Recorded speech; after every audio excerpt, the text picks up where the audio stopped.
শুভ সকাল বন্ধুরা, আশা করি সকলেই ভালো আছেন। দশমী পড়ে গেছে, আবার আমাদের একটা বছরের অপেক্ষা, আবার ফিরে যাওয়া দৈনন্দিন জীবনের কাজের জগতে। এই 4 দিনের ঠাকুর দেখা হয়তো সব মানুষের সমানভাবে হয়ে ওঠে না, তাই হয়তো বাড়িতে বসে কিছু প্যান্ডেল ও প্রতিমা দর্শন করে থাকি। সেই রকমই আমি আপনাদের এমন এক শিল্পীর চিন্তাভাবনা, তার ব্যবহার তুলে ধরব বা দেখাবো যেখানে মণ্ডপসজ্জা আপনাকে মুগ্ধ করে দেবে।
পুতুল নেবে গো, পুতুল। এই বহু পরিচিত প্রচলিত একটি লাইন, যেটা আমাদের পুতুল বিক্রি করা ফেরিওয়ালাদের মুখে শুনতে পাই। আজ সেই পুতুলকে কাজে লাগিয়ে তৈরি হয়েছে বিশাল এক বড় মণ্ডপ।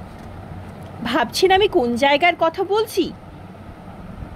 কেউ কেউ হয়তো দেখেছেন, আবার কারুর মনে হচ্ছে এত প্যান্ডেল বিভিন্ন জায়গায় বিভিন্ন শিল্পীর ভাবনায় তৈরি হয়, এ আবার নতুন কি?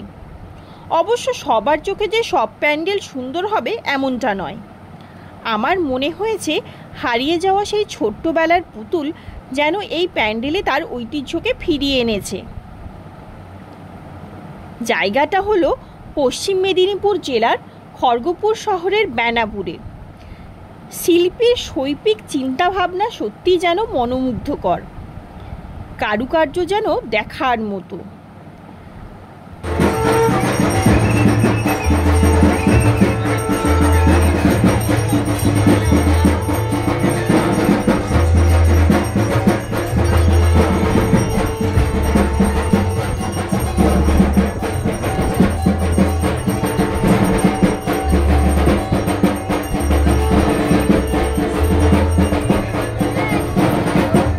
যারা বাড়িতে বসে এই মণ্ডপ দেখতে চান বা যারা ওই জায়গায় যেতে পারেনি, তাদের জন্য এই ভিডিও এক উপহার স্বরূপ।